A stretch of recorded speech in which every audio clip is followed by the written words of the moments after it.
السلام علیکم ورحمۃ اللہ وبرکاتہ۔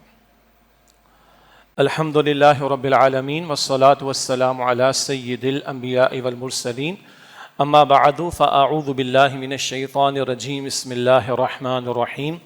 فإذا جاءت الصاخة يوم يفر المرء من أخيه وأمه وأبيه وصاحبته وبنيه لكل امرئ منهم يومئذ شأن يغنيه وجوه يومئذ مسفرة ضاحكة مستبشرة ووجوه يومئذ عليها غبرة ترهقها قترة أولئك هم الكفرة الفجرة۔ صدق اللہ العظیم۔ اللہم صلی وسلم علی نبینا محمد۔ رب اشرح لی صدری ویسر لی امری واحلل عقدۃ من لسانی یفقہوا قولی واجعل لی وزیرا من اہلی، آمین یا رب العالمین۔ قرآن حکیم کے آخری پارے میں سورہ عبس ہے، اس کی آخری چند آیات کی تلاوت کی گئی، اور بنیادی طور پر ایک یاد دہانی ہے جو اس مقام پر ہمارے سامنے آتی ہے۔ قیامت کا دن، اس کی ہولناکی، وہاں لوگوں پر کیا کیفیات طاری ہوں گی، نفسا نفسی کی کیفیت ہوگی، کوئی کسی کو پوچھے گا نہیں، اپنے قریبی سگے رشتہ داروں کو، خونی رشتہ داروں کو، اپنے پیاروں کو ایک بندہ نہ صرف یہ کہ پوچھے گا نہیں بلکہ ان سے دور بھاگے گا۔ یہ منظرنامہ ہے جو جا بجا قرآن کریم میں ہمارے سامنے آتا ہے۔ پھر یہ ذکر کہ وہاں چہروں کی کیفیت کیا ہوگی، دو ہی کیفیات ہوں گی، ہنستے حشاش بشاش مسکراتے چہرے بھی ہوں گے، اللہ ہمیں عطا فرمائے، اور وہ کہ جن کے چہروں پر نحوست ہوگی اور غبار ہوگا، اور ان کے اعمال کی نحوست ان کے چہروں سے عیا اور ظاہر ہوگی، یہ کفر کرنے والے، فسق و فجور کرنے والے، ان کا تذکرہ۔ یہ چہروں کی کیفیات اس مقام پر اللہ سبحانہ و تعالیٰ نے بیان فرمائی۔ جمعے کے خطاب کا ایک بڑا حاصل یاد دہانی ہے۔ اللہ کے نبی علیہ السلام کا ذکر بار بار ہوتا رہا ہے کہ کان یقرأ القرآن ویذکر الناس، اللہ کے پیغمبر علیہ السلام قرآن پڑھتے تھے اور اس کے ذریعے لوگوں کو نصیحت فرماتے تھے، یاد دہانی فرماتے تھے۔ تو ان آیات کے ذیل میں کچھ باتوں کی یاد دہانی ہوگی انشاءاللہ۔ مزید چند مختصر باتیں ہیں۔ ایک ڈاکٹر عافیہ صدیقی، اللہ تعالیٰ ان کی حفاظت فرمائے، اور ان کی رہائی کے لیے ان کی بہن جو ہے وہ ایک موومنٹ انہوں نے چلا رکھی ہے، اور مستقل وہ ہمارے حکمرانوں کو غیرت دلانے کا معاملہ، ہمارے ریاستی اداروں کو، اسٹیبلشمنٹ تک کو غیرت دلانے کا معاملہ۔ اس وقت بھی حکمراں ہمارے وہ امریکہ کے وزٹ پر ہیں، تو بہرحال توجہ ان کو بھی دلائی گئی ہے۔ اللہ تعالی ہماری بہن عافیہ کی حفاظت فرمائے اور ہمارے حکمرانوں کو غیرت عطا فرمائے۔ اس حوالے سے آخر میں کچھ بات۔ نمبر 2، اسرائیل کا جو ظلم ہے اور اس کا جو ستم ہے بڑھتا ہی چلا جا رہا ہے، اور اب اس نے جنگ کو طول دینا شروع کر دیا لبنان میں۔ اس حوالے سے بھی ہم نے پریس ریلیز بھی جاری کیا تنظیم اسلامی کے پلیٹ فارم سے گزشتہ دنوں میں، اور کچھ یاد دہانی، اور اس میں سب سے بڑھ کر امت کے حکمرانوں کو غیرت دلانے کی بات، اس کا تذکرہ انشاءاللہ ہم کریں گے۔ تیسری بات جو ہے وہ ہماری اسٹیبلشمنٹ ہو، ہماری حکومت ہو، اور کیا ہمارے اپوزیشن والے ہوں، سب نے خوشی کا اظہار کیا ہے کہ IMF سے ہمیں قرضہ مل گیا دوبارہ، یعنی اس کو نعمت قرار دیا جا رہا ہے اور رحمت قرار دیا جا رہا ہے، خوشائن قرار دیا جا رہا ہے۔ ہم نے ماضی میں بھی کہا، پچھلی حکومت کے دور میں بھی کہا، آج بھی کہہ رہے ہیں اور ہمیشہ کہتے رہیں گے، اللہ اور اللہ کے رسول سے جنگ جاری رکھ کر صلی اللہ علیہ وسلم ہم خوشیاں منائیں گے، اور اپنی آزادی ان کے حوالے کریں گے، غلام ابن غلام بنیں گے۔ اور سارے اخبارات کی ہیڈنگز آپ نے پڑھی ہوں گی، سخت ترین شرائط، کچھ تو سامنے آتی ہیں، باقی کو کہتے ہیں ہڈن کنڈیشنز، وہ تو سامنے بعد میں کبھی آتی ہیں۔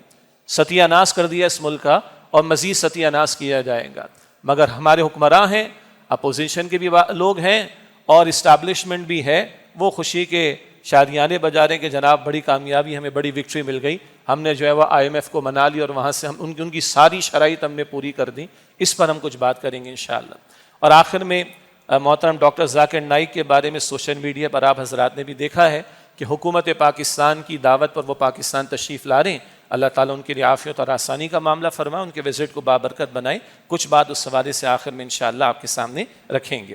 تو یاد دہانی کے طور پر یہ سورہ عبس کی آخری چند آیات، قرآن کریم کا آخری پارہ ہے، اور سورہ عبس تیسری سورت آخری پارے کی، اور آخری پارے کا جو مزاج ہے وہ انذار کا ہے۔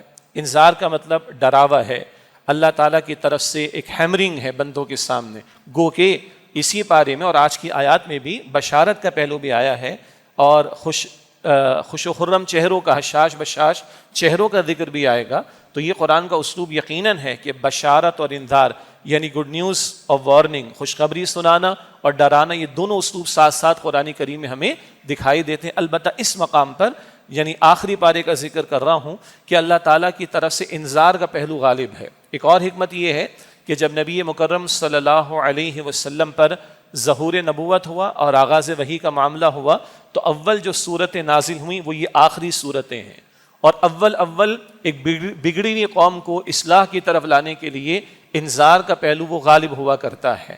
چنانچہ آخری پارے میں جو صورتیں ہیں یہ اول دور میں نبی اکرم صلی اللہ علیہ وسلم پر نازل ہوئیں. اس میں انذار کا پہلو ہمیں، وارننگ کا پہلو زیادہ نمایاں نظر آتا ہے. اگلی بات ہے کہ یہ آخرت کا عقیدہ کیا ہے. ہمارے عمل پر سب سے زیادہ جو عقیدہ اثر انداز ہوتا ہے وہ آخرت کا عقیدہ ہے.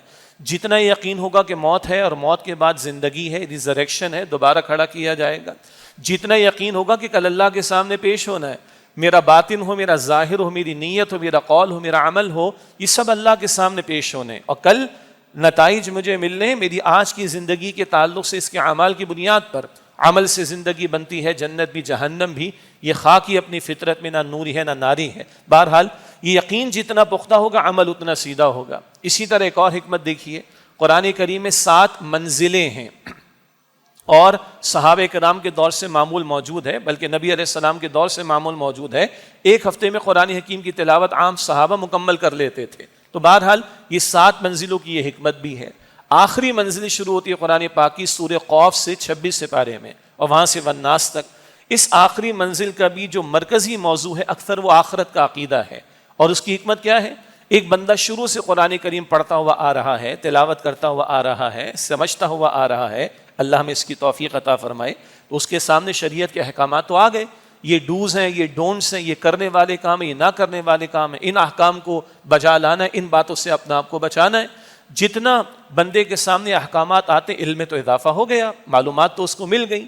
اب وہ کیا شے ہے جو اس کو عمل پر آمادہ کرے گی، وہ کیا شے ہے جو اس کو موٹیویٹ کرے گی عمل کے لیے، وہ آخرت کا عقیدہ ہے. تو یہ حکمت بھی کہ آخری منزل کا بھی مرکزی موضوع، غالب موضوع وہ فکر آخرت. اور پھر یہ آخری پارہ قرآن پاک کا، اس کا بھی جو مرکزی موضوع وہ فکر آخرت ہے.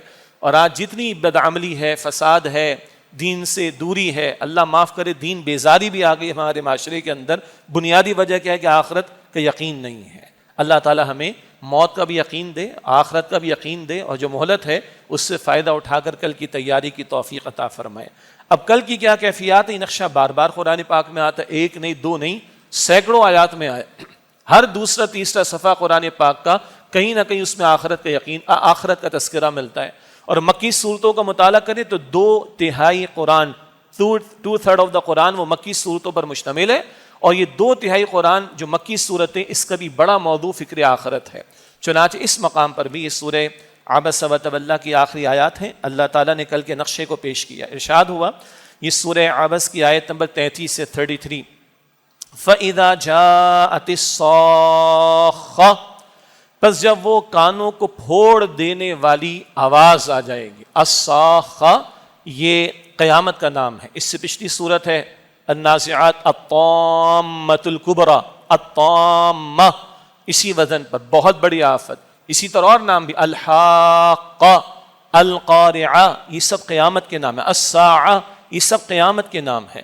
یہاں بھی فَإِذَا جَاءَتِ الصَّاخَّةُ، بس جب وہ کانوں کو پھوڑ دینے والی آواز آ جائے گی.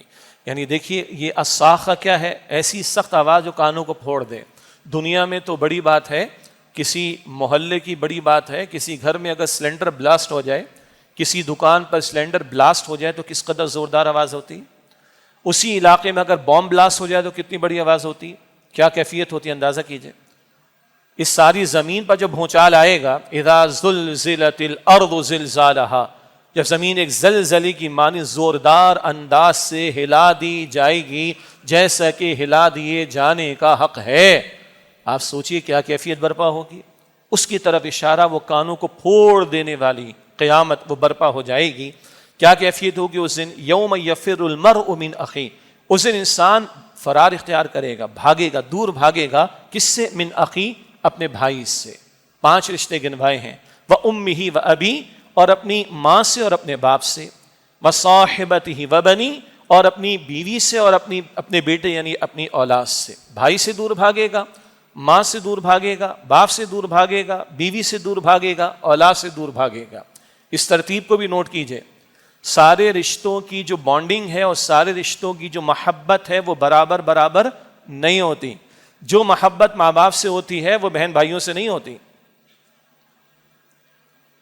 اور اگلی بات کڑوی ہے، جو محبت بیوی اور اولاد سے ہو جایا کرتی ہے وہ ماں باپ سے نہیں ہو پاتی۔ یہ اپنی جگہ ایک موضوع ہے، اللہ کا کلام ہے، اس کی ترتیب ہے، پہلے بھائی کا ذکر ہے، پھر ماں اور باپ کا ذکر ہے، پھر بیوی اور اولاد کا ذکر ہے۔ تو اب ترجمانی کیا ہوگی؟ دور بھاگے گا اپنے بھائی سے، اس سے بڑھ کر دور بھاگے گا اپنی ماں اور اپنے باپ سے، اور اس سے بڑھ کر دور بھاگے گا اپنی بیوی اور اپنی اولاد سے۔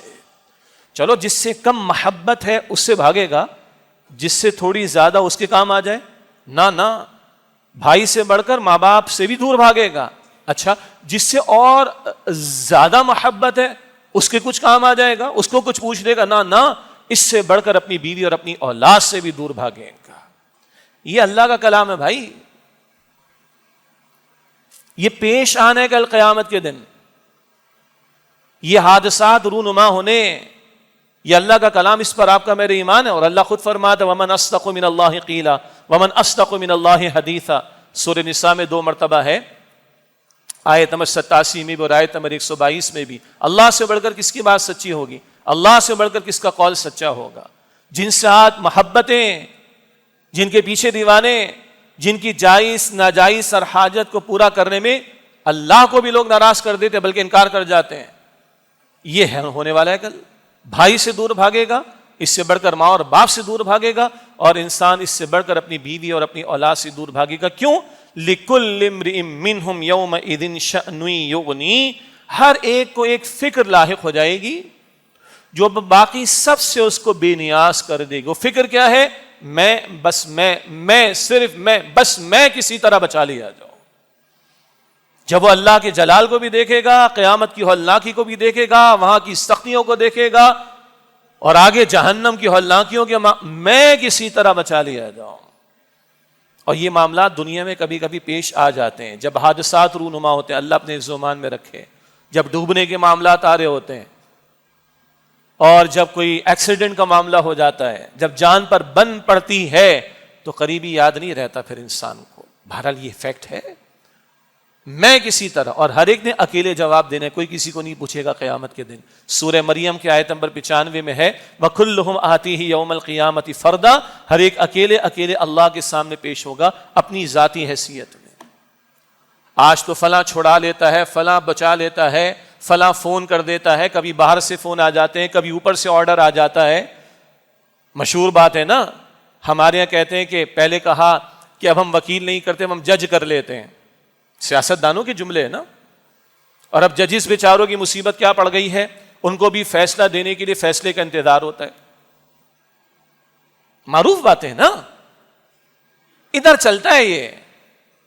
اور جو اور اوپر والوں کہتے ہیں ہمیں باہر والوں کا انتظار ہے، فلاں نے انٹروین کر دیا، فلاں نے فون کر دیا، فلاں نے یہ کہلوا دیا، فلاں نے وہ کہلوا دیا۔ ادھر چلتا ہے کہ فلاں کا فون کام آ گیا، فلاں کی سورس کام آ گئی، فلاں کی بات کام آ گئی، ادھر نہیں کام آئے گا۔ اپنا جواب خود دینا ہے۔ وَكُلُّهُمْ آتِيهِ يَوْمَ الْقِيَامَةِ فَرْدًا، ہر ایک اکیلے اللہ کے سامنے پیش ہوگا۔ امام غزالی نے لکھا علیہ الرحمہ، بیٹا کھانا کھاتا ہے تو باپ کی بھوک نہیں مٹتی ہے، دوا کڑوی ہو باپ پی لے تو بیٹے کو شفا نہیں ملتی۔ شفا کے لیے بچے نے اللہ سے دعا بھی کرنی ہے اور دوا خود پینی ہے۔ بھوک مٹانے کے لیے باپ نے خود کھانا کھانا ہے، تو کل کی نجات کے لیے بیٹے نے بھی محنت کرنی ہے اپنی سی، اور باپ نے بھی محنت کرنی ہے اپنی سی۔ ہر ایک نے اپنا جواب دینا ہے۔ تو جب اپنا جواب دینے تو نہ دائیں باپ ہوگا، نہ بائیں ماں ہوگی، نہ سامنے بھائی ہوگا، نہ پیچھے بہن ہوگی۔ اپنا جواب خود دینا ہے۔ اسی طرح اپنی کیفیت، اپنی فکر ہر ایک خود کر رہا ہوگا۔ یہ فکر جو ہر ایک کو لاحق ہوگی، میں بچا لیا جاؤں عذاب سے، میں قیامت کی ہولناکی سے، جہنم کے عذاب سے، اللہ کے غضب سے بچا لیا جاؤں، یہ ایک فکر ہوگی جو ہر ایک کو لاحق ہوگی، اور یہ فکر باقی ساری فکروں سے انسان کو آزاد کر دے گی۔ اچھا اتنا ہی نہیں ہے کہ انسان بھائی سے دور بھاگے گا، ماں سے دور بھاگے گا، باپ سے دور بھاگے گا، بیوی سے دور بھاگے گا، اولاد سے دور بھاگے گا۔ اس سے بڑھ کر ہولناکی سورہ معارج میں بیان ہوئی 29 پارے میں آیت نمبر 10 سے 18 کے ذیل میں بات آتی ہے یود المجرم لو یفتدی من عذاب یومئذ ببنی وصاحبتی واخی وفصیلته التي تؤوی ومن فی الارض جميعا ثم ینجی کلا انها لظى نزاعة للشوا تدعو من ادبر وتولى وجمع فاوعى. مجرم چاہے گا اس دن قیامت کے دن فدیے میں دے دے اپنے بیٹے کو، اپنی بیوی کو اور اپنے بھائی کو اور اپنے پورے خاندان کو جو اس کو سپورٹ کرتا تھا، اور جو کچھ زمین پر تھا وہ سب کچھ دینے کو تیار ہو جائے گا. اول تو پاسبل نہیں ہوگا، ممکن نہیں ہوگا. اور کیا چاہے گا؟ ثم ینجی، وہ چاہے گا مجھے نجات مل جائے، میرا بیٹا لے لو، میری بیوی لے لو، میرا بھائی لے لو، جہنم میں ڈالو ان کو،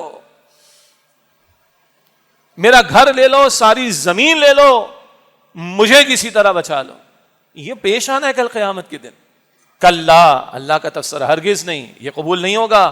انہا لظا، وہ بھڑکتی ہوئی آگ ہے، نزاعۃ للشوا، وہ کھال کو ادھیڑ ڈالے گی. تدعو من ادبر وتولی، اسے پکارے گی جس نے رخ پھیرا اور منہ موڑ لیا، اللہ کا انکار، اللہ کی اطاعت سے منہ موڑ لیا، دنیا پرست بنا رہا، دنیا میں ڈوبا رہا، آخرت کی فکر نہیں، کل کے نتائج کو سامنے نہیں رکھا، مقصد زندگی کو فراموش کیا. تدعو من ادبر وتولی وجمع فاوعى، اور مال جمع کیا اور گن گن کے اس نے رکھا اور آئے خدا میں خرچ نہیں کیا اس نے. یہ سورہ معارج ہے 29 پارے میں پڑھیں، یہ اللہ کا کلام ہے. لوگ کہتے ہیں مولوی ڈراتے ہیں، یہ مولوی ڈرا رہا ہے، دیندار ڈراتے ہیں، یہ فینیٹکس ہیں، یہ ایکسٹریمسٹ ہیں. رکھو ان کو ایک طرف، یہ پڑھو اللہ کا کلام. باقی اللہ کے کلام کا انکار ہے تو بات ہی الگ ہے. پھر آرام سے جس کے منہ میں آتا ہے آرام سے دینی طبقات کی طرف، غلطی ہیں ان کے اندر بھی، سارے دودھ کے دھلے ہوئے نہیں ہیں، خطا کار سب کے سب ہیں، ہم بھی اور آپ بھی ہیں، لیکن جس کے منہ میں آتا ہے فوراً فائرنگ کر دو. جناب آپ، میں نے یہ عرض کیا آپ کے سامنے، جاؤ غصہ نکالنا ہے دین والوں پر نکال دو. پاکستان میں پانی کی کمی کیوں ہے پتہ ہے آپ کو؟ پاکستان میں پانی کی کمی پتہ ہے کیوں ہے؟ یہ مولوی 5 وقت وضو کرتا ہے اس لیے پاکستان میں پانی کی کمی ہے. انا للہ و انا الیہ راجعون. تو کیا مولوی پر، دینداروں پر، دین والوں پر تم اپنا غصہ نکال کر یہ بچ جاؤ گے ان چیزوں سے؟ بھائی تم نے اپنا جواب دینا ہے، مولوی نے اپنا جواب دینا ہے، ہر ایک نے اپنا جواب خود دینا ہے. بس اللہ مجھے اور آپ کو یقین عطا فرما دے. ہاں، جہاں یہ ڈراوے قرآن میں ہیں وہاں اللہ تعالیٰ پازیٹو باتیں بھی ہمارے سامنے رکھتا ہے. بڑا پیارا بیان سورہ طور آیت 21، سورہ طور کی آیت 21 میں اللہ جنتی فیملی کا نقشہ پیش کرتا ہے. بڑا پیارا مقام ہے. والذین آمنوا واتبعتهم ذریتهم بایمان الحقنا بهم ذریتهم وما التناهم من عملهم من شیء. اور جو لوگ ایمان لائے اور ان کی اولاد نے ایمان میں ان کی پیروی کی، ہم ان کی اولاد کو ان کے ساتھ ملا دیں گے اور ان کے عمل میں کمی نہیں کریں گے. یہ بیان بھی قرآن پاک میں. جو قرآن ڈراتا ہے وہ بشارت بھی دیتا ہے. شرط کیا ہے؟ ماں باپ ایمان پر اور اولاد ایمان پر، اور مزید برآں ایمان کے ساتھ ایمان کے تقاضے جا بجا قرآن پاک میں بیان کیے گئے. پرائرٹی ایمان کی ہو. مال لٹ گیا پریشان، ایمان لٹ رہے پریشانی ہے کہ نہیں؟ آج سوشل میڈیا کا بے ہنگم استعمال، حکومت کہتی ہے فائر وال تو لگا دی ہے، دنیا جہاں کی بے حیائی کو کھلی اجازت ہے دکھانے کی، دنیا جہاں کی خرافات کو اجازت ہے کھلی دکھانے کی، لوگوں کے اور بچوں کے عقیدے جا رہے ہیں، کفر کی طرف جا رہے ہیں، فسق کی طرف جا رہے ہیں، گستاخیوں کی طرف جا رہے ہیں دھڑلے کے ساتھ. تو ایمان کیا پرائرٹی ہے؟ مال لٹنے کا خوف ہے، بچے کے مارکس کم ہونے کا خوف ہے، اس کا عقیدہ خراب ہو رہا ہے اس کا خوف ہے کہ نہیں؟ یہ تو چیک کریں. لیکن بشارت کیا ہے؟ سورہ طور 27 پارہ آیت نمبر 21، جو لوگ ایمان لائے اور ان کی اولاد نے ایمان میں ان کی پیروی کی، ایمان میں پیروی کی، ہم ان کو ملا دیں گے. سبحان اللہ. جنت کے درجات بہت ہیں، کوئی اوپر ہوگا، کوئی نیچے ہوگا، کوئی اور نیچے ہوگا. اللہ تعالیٰ کا کلام فرما رہے وما التناهم من عملهم من شیء، ہم ان کو ملا بھی دیں گے، عمل میں کمی نہیں کریں گے. تمام مفسرین لکھتے ہیں کہ نیچے والوں کو، جنتی ہیں، نیچے والے کو اللہ ایلیویٹ کر کے، مقام بلند کر کے اوپر لے جا کر فیملی کے ساتھ ملا دے گا. سیدھی سی بات ہے. یہ بشارت قرآن دے رہے. ترجیح کیا ہو؟ ایمان ترجیح ہو. اور ایمان کون سا؟ محض زبان کی نوک والا نہیں، وقلبی ایمان جو دل میں اترتا ہے. اقرار باللسان کے ساتھ تصدیق بالقلب بھی ضروری ہے نا. اور جب دل میں ایمان ہوتا ہے عمل ثبوت پیش کرتا ہے. آج امت کا عمل ثبوت پیش کرے کہ امت ہے نہیں ہے نا. کہاں پیش کر رہا ہے؟ اقوام متحدہ میں تقریریں ہو گئی، بس واجبی سی باتیں ہو گئی اس کے اندر. کیا امت کے حکمراں ثبوت پیش کر رہے ہیں کہ وہ امت کے حکمراں ہیں؟ فلسطین، لبنان، ماضی میں Afghanistan, Iraq, Kashmir, Bosnia, Chechnya, Sudan, Myanmar, Burma, کیا کچھ نہیں ہوتا چلا گیا اور کیا کچھ نہیں ہو رہا ہے. کیا امت کا مجموعی عمل پریزنٹ کر رہا ہے ثبوت کہ امت ہے آج؟ ایمان اندر ہوگا تو عمل ثبوت پیش کرے گا نا. ہم تو کچھ دنوں پہلے نماز کے بارے میں بات کر چکے. ہر چند گھنٹوں کے بعد ایمان ٹیسٹ ہو رہا تھا، اذان کی آواز آتی ہے، ٹائم نہیں اکثر لوگوں کے پاس، 5 نمازیں آرام سے ضائع ہو رہی ہیں. Is it showing that we are believers؟ اس سے لگ رہا ہے کہ ہم ایمان والے. تو یہ چیک کریں، بشارت ہے مگر کون سا ایمان؟ محض زبان کی لپ سروسنگ، زبان کے صریح دعوے؟ نہ، وہ ایمان جو دل میں ہو وہ بھی وہ ضروری ہے اور اس کا عمل میں اظہار ہوتا ہوا دکھائی دے. اگر یہ ایمان ہمارے دلوں میں، ہمارے گھر والوں کے دلوں میں، یہ ایمان ہمارے گھر میں پرائرٹی پر ہے، یہ ایمان ہماری ترجیح اول ہے، اس ایمان کے تقاضے ہمارے ترجیح اول میں پرائرٹی نمبر 1 میں شامل ہیں اور اس کے مطابق گھر والے محنت کر رہے ہیں، کوتاہی ہو جائے تو توبہ کا دروازہ کھلا ہے، لیکن پرائرٹی تو ہو. اگر گھر میں ایمان پرائرٹی پر ہے، گھر میں ایمان کی بات پرائرٹی پر ہے، گھر میں ایمان کے تقاضے پرائرٹی پر ہیں، ترجیح پر ہیں، تو پھر یہ قرآن کی بشارت ہے کہ والذین آمنوا واتبعتهم ذریتهم بایمان الحقنا بهم ذریتهم وما التناهم من عملهم من شیء. اور جو لوگ ایمان لائے اور ان کی اولاد نے ایمان میں ان کی پیروی کی، ہم ان کی اولاد کو ان کے ساتھ ملا دیں گے اور ان کے عمل میں کچھ کمی نہیں کریں گے. اللہ ہمیں ایسے گھرانے دے، مسلمان الحمدللہ، کلمہ پڑھنے والے مسلمان الحمدللہ. اللہ دل والا ایمان بھی ہمیں عطا فرمائے اور ایمان کے تقاضوں پر ہمارے گھروں میں بات ہو، محنت ہو، ڈسکشن ہو، عمل ہو، ترجیح ہو، اور کمی ہو تو پریشانی بھی ہو. اگر یہ ہے اللہ تعالیٰ جنت میں جمع فرما دے گا. اللہ ہمارے گھرانوں کو جنتی گھرانے بنائے اور اللہ اس ہولناکی سے ہم سب کی حفاظت فرمائے. آگے اللہ چہروں کا ذکر کرتا ہے. چہرے ہم دنیا میں بھی دیکھتے ہیں، بچوں کے ایگزامس ہو جاتے ہیں، رزلٹ آ جاتا ہے تو رزلٹ مثلاً فرائیڈے کی صبح آنا ہے تو جمعرات کی رات کو چہرے سے پتہ چل جاتا ہے.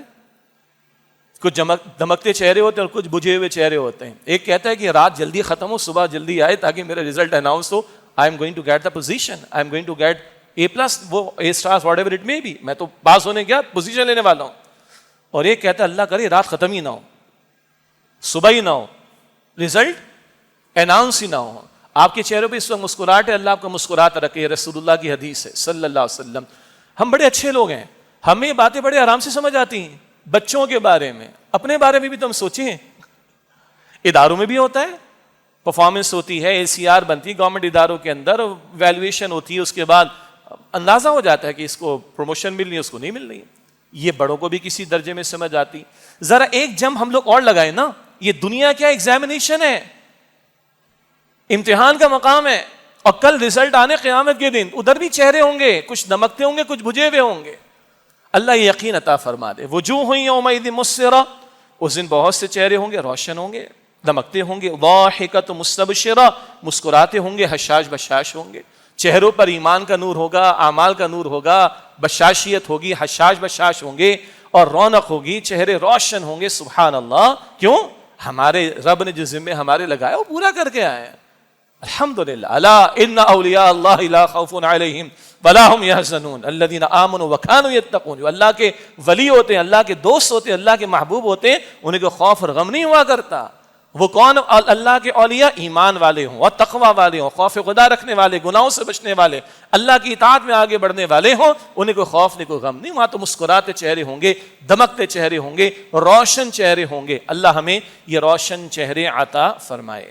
اس کے برعکس وجوہ یومئذ علیہا غبرہ ترہقہا قترہ، بہت سے چہرے ہوں گے جن پر غبار چھایا ہوا ہوگا، سیاہی چھائی ہوئی ہوگی، گناہوں کی نحوست ہوگی جو چہروں پر ہوگی. ایک جگہ تو قرآن کہتے ہیں چہرے کیسے ہوں گے جیسے تاریک رات کے ٹکڑے ہوں. استغفر اللہ. اتنے کالے ہوں گے، اتنے سیاہ ہوں گے. وہ گناہوں کی نحوست، شرک ہے، کفر ہے، نفاق ہے، فسق ہے، فجور ہے، سرکشی ہے، طغیانی ہے، طاغوت اسی سے بنا.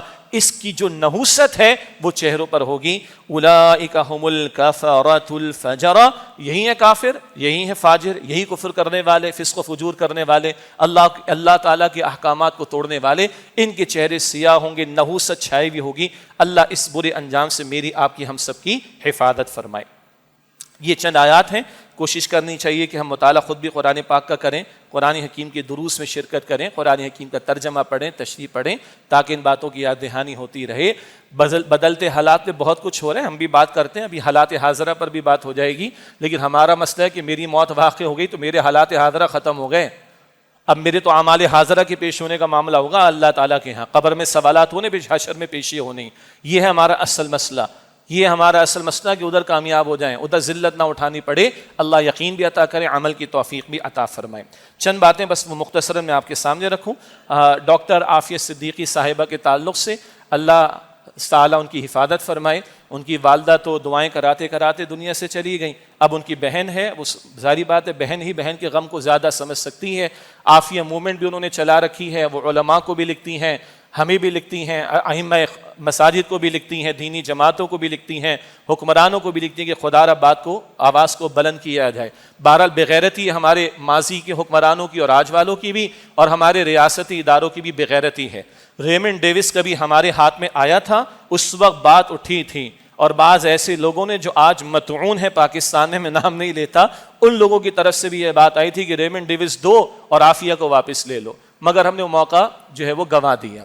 ہمارے پاس جب ہم نے طے کر لیا ہوتا ہے کہ وہ کسی کو نہیں دینا، نہ امریکہ کو نہ بھارت کو، تو ہمارے ریاستی ادارے نہیں دیتے اور ان کو روک کے رکھتے ہیں۔ تو یہ قیدیوں کے تبادلے کا بھی ایک راستہ ہمارے پاس تھا، ہم نے اس کو یوز نہیں کیا۔ باقی ان کی بہن اور کچھ حضرات مل کر، سابقہ سینیٹر مشتاق صاحب، وہ بھی حضرات قانونی جنگ بھی لڑ رہے ہیں، پاکستان میں بھی مقدمہ ہے، امریکہ میں بھی ہے، امریکہ کے مسلمان بھی وہاں پہ سڑکوں پر آواز بلند کرتے ہیں۔ حکمرانوں کو غیرت دلانے کی کوشش کی گئی ہے، اللہ تعالیٰ ان کو غیرت عطا کرے۔ اگر امریکہ میں جا کے 100 باتیں کر رہے ہیں تو یہ عافیہ صدیقی کی رہائی کی بھی بات ان کو کرنی چاہیے۔ اللہ قوم کی اس بیٹی کی حفاظت فرمائے اور ان کی رہائی کا بندوبست فرمائے۔ دوسری بات، یہ مستقل معاملہ اسرائیل کے حوالے سے صہیونی ریاست، اس کا جنون تو ختم نہیں ہو رہا، اور وہ نتن یاہو ہو، پوری صہیونی ریاست ہو، وہ اپنے گریٹر اسرائیل کے منصوبے پر خوب آگے بڑھ رہے ہیں۔ لبنان کے اندر گزشتہ دنوں میں جو کچھ ہوا، سائبر دہشت گردی، وہ آپ کے ہمارے سامنے، اور اب باقاعدہ بھاری بمبارڈمنٹ جو پچھلے 20 سالوں میں شاید نہیں ہوئی، شدید ترین حملے صہیونی ریاست اسرائیل نے کیے۔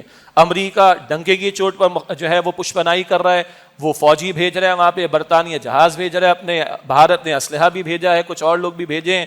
اسی طریقے پر بعض یورپی ممالک ڈنکے کی چوٹ پر کھڑے ہیں، اور مسلم حکمرانوں کا معاملہ ہے کہ ان کو سمجھ نہیں آ رہی۔ آج لبنان تو کل دوسرے عرب ممالک کی باری نہیں آنی کیا گریٹر اسرائیل کے اندر باقی سب کچھ شامل نہیں؟ معاذ اللہ، وہ تو مدینہ شریف تک پہنچنے کی باتیں کرتے ہیں۔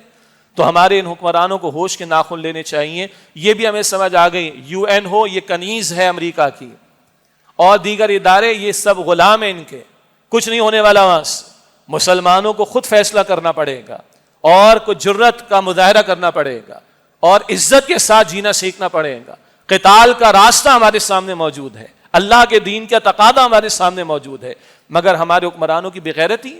اب بھی اسرائیل کے ساتھ تعلقات مسلم حکمرانوں کے ہیں، تجارتی بھی ہیں، سفارتی بھی ہیں، دیگر اعتبارات سے بھی، اور رہا یہ مملکت خداداد پاکستان کا معاملہ کہ جس کو اللہ تعالیٰ نے ایٹمی صلاحیت بھی دی، سب کچھ دیا، مگر کوئی جرت کی بات یہاں سے نہیں آ رہی۔ ہاں، ہمارے کچھ لوگوں کی جرت اپنے ہی لوگوں کے خلاف کچھ کرنے کے لیے استعمال ہو جاتی ہے، بلوچستان کے اندر بھی، کے پی میں بھی، اور سیاست دانوں کو گرفتار کرنے میں بھی، مگر جہاں جرت کا اظہار ہونا چاہیے، طاقت کا اظہار ہونا چاہیے، وہاں ہمارے حکمراں، ہمارے ریاستی ادارے کوشش نہیں کر رہے۔ ہم نے پورا 11 مہینے بات کی ہے، آگے لوگوں کی طرف سے آ رہا ہے جناب 7 اکتوبر کو حماس کے اقدام کو 1 سال ہو جائے گا، تو کچھ سال منانے کا کوئی تصور نہیں ہونا چاہیے، یہ تو پورے سال بات کرنے والی بات تھی ہم نے کی، اور مستقل اس کا معاملہ ہونا چاہیے۔ البتہ یہ معاملہ پوری امت کا مشترکہ معاملہ ہے، اقصیٰ کی حفاظت کا معاملہ، دفاع کا معاملہ۔ پھر مسلمانوں پر آفت آ پڑی ہے تو ان کی مدد کے لیے جو کچھ کرنا ہمارے بس میں ہے، ہماری ذمہ داری کہ اس کو ہم اس ایشو کو بھی اٹھائیں، اور جو ہمارے بس میں وہ ہم کریں، اور جو حکمرانوں کے بس میں ہے ان کو غیرت دلانے کی اور توجہ دلانے کی کوشش کریں۔ یہ جو غیرت دلانے کا لفظ ہے نا، یہ کوئی منفی بات نہیں ہے، یہ کوئی ٹونٹنگ یا طنز نہیں ہے، دینی غیرت، ایمانی غیرت۔ اللہ کے پیغمبر فرماتے علیہ السلام، سب کو حدیث یاد ہے، سارے مسلمان ایک جسم واحد کی مانند ہیں، ایک جسم کے ایک حصے میں تکلیف ہو سارا جسم محسوس کرتا ہے، تو مسلمانوں میں سے کسی کو تکلیف پہنچے، امت محسوس کرے، یہ دینی غیرت کا تقاضا ہے۔ اور حکمراں بھی کلمہ پڑھتے ہیں بھائی، کل اللہ کے سامنے پیش ہونا ہے، کل رسالت مآب صلی اللہ علیہ وسلم سے سامنا ہمارا ہونا ہے۔ تو یہ غیرت دینی کے اعتبار سے یہ باتیں ہم رکھنے کی کوشش کرتے ہیں. تیسری بات, IMF سے ہمیں $7 ارب کا قرضہ پہلی قسط بھی جاری ہو گئی اور ہماری اسٹیبلشمنٹ میں بڑی خوش ہے. پہلے بھی مستقل چلا آ رہا ہے. پچھلا دور حکومت گزرا, پچھلے آرمی چیف صاحب گزرے, وکٹری کے نشان ہوتے تھے. اب والوں کا حال بھی یہی. آج جو اپوزیشن میں, پہلے وہ حکومت میں تھے تب بھی وہ خوش تھے اس کے اوپر. میں بار بار کہہ چکا ہوں, سود کے خاتمے کے لیے نہ ہماری اسٹیبلشمنٹ, نہ ہماری حکومتیں, نہ ہماری اپوزیشن, نہ ہماری سیاستدان, ان میں سے کوئی سیریس نہیں. یہ برسوں سے ہم نے بات کہی, سیدھی سی بات. اور شریعت کا نفاذ یہ ہماری ترجیحات میں شامل نہیں. اکراس دا بورڈ میں بات کر رہا ہوں, جن کو پہلے حکومت ملی, جن کو آج حکومت ملی, یا جو اسٹیبلشمنٹ میں بیٹھے ہوئے جن کے پاس طاقت موجود ہے, وہ طاقت استعمال بھی کر لیتے ہیں. لیکن خوش کس بات پر ہے جناب؟ IMF مان گیا, IMF راضی ہو گیا, ہمیں قرضہ مل گیا. ساری ہیڈ لائنز آپ نے اخبارات میں دیکھ لی ہوں گی. سخت ترین شرائط جس میں غلامی اور ہماری بڑھ رہی ہے. اب وہ ہمارے صوبائی معاملات میں بھی اور دخل اندازی کریں گے, اور ہمارے اوپر جو ہے وہ ان کا ڈکٹیشن کا معاملہ جو ہے وہ بڑھے گا. اور برسوں سے ہم IMF کی مانتے چلے گئے, ہمارا ستیہ ناس ہونے میں کوئی کسر نہیں رہی. مگر اب بھی ہم کہہ رہے ہیں جناب ہم نے منا لیا IMF کو. تو کیا منایا ہے؟ اپنی اور بربادی کا ہم نے سامان کرنے کا ارادہ کیا. مجھے اچھی طرح معلوم, بڑے بڑے تجزیہ کار ہیں, ٹیلی ویژن پر بیٹھے ہوئے ہیں, اخبارات میں لکھ رہے ہیں, اور ظاہری بات وہ محض عقل سے ہی سوچتے ہیں. کیا کریں, اسی عقل پر ماتم کرنے کا دل چاہتا ہے ہمارا. اور ہم بات کر رہے ہیں اللہ کے کلام کی روشنی میں. اللہ اپنے کلام میں واضح طور پر کہتا ہے سود کے معاملات کو نہیں چھوڑتے. فَأَذَنُوا بِحَرْبٍ مِّنَ اللَّهِ وَرَسُولِهِ, تو اللہ اور اس کے رسول سے جنگ کے لیے تیار ہو جاؤ. یہ سودی قرضوں کے ساتھ پاکستان میں رحمتیں آنی, how is it possible, how come? اور یہ ہماری ان کی ڈکٹیشن اور بڑھے گی, ہماری غلامی اور بڑھے گی, کیونکہ ہم اسلامی ایٹمی پاکستان ہیں. اللہ نے ایٹمی صلاحیت دے رکھی, وہ کھلتی ہے ان لوگوں کو. لیبیا کو ختم کر دیا, عراق کو ختم کر دیا, وہ اور انداز تھا. پاکستان کو ختم کرنے کی, ان کو جنگ کرنی, ان کو ہم پر مسلط کرنے کی ضرورت نہیں. وہ ہمیں ان حربوں سے اور غلام بنا کر ہمیں ختم کرنا چاہتے, مٹانا چاہتے. مگر ہمارے حکمرانوں کو, ہمارے اپوزیشن والوں کو, ہمارے سیاستدانوں کو, ہماری اسٹیبلشمنٹ کو یہ بات سمجھ میں نہیں آ رہی. وجہ کیا ہے؟ وہی جو تھوڑی دیر پہلے بات ایمان کی تھی اور غیرت دینی کی تھی, وہ مسئلہ ہے ہمارا. وہ ایک سجدہ جسے تو گراں سمجھتا ہے, 1000 سجدوں سے دیتا ہے آدمی کو نجات, وہ بات ہمیں سمجھ میں نہیں آ رہی. اور آج ملک کی سلامتی اور داؤں پر لگی ہوئی ہے, اور کچھ شرائط تو سامنے آتی, سب اخبارات نے چھاپ دیا, وہ تو اوپن فار آل ہے, اور بہت سی شرائط سامنے نہیں آتی. ہمیں پتہ ہی نہیں ہوتا ہے کتنا بڑا سودا قوم کا کتنی مرتبہ ہو چکا ہے. وہ تو وہ لوگ جانتے ہیں کہ جو انسائڈر انفارمیشن رکھتے ہیں, وہ بعد میں کبھی آتی, اس وقت نہیں آتی وہ سامنے.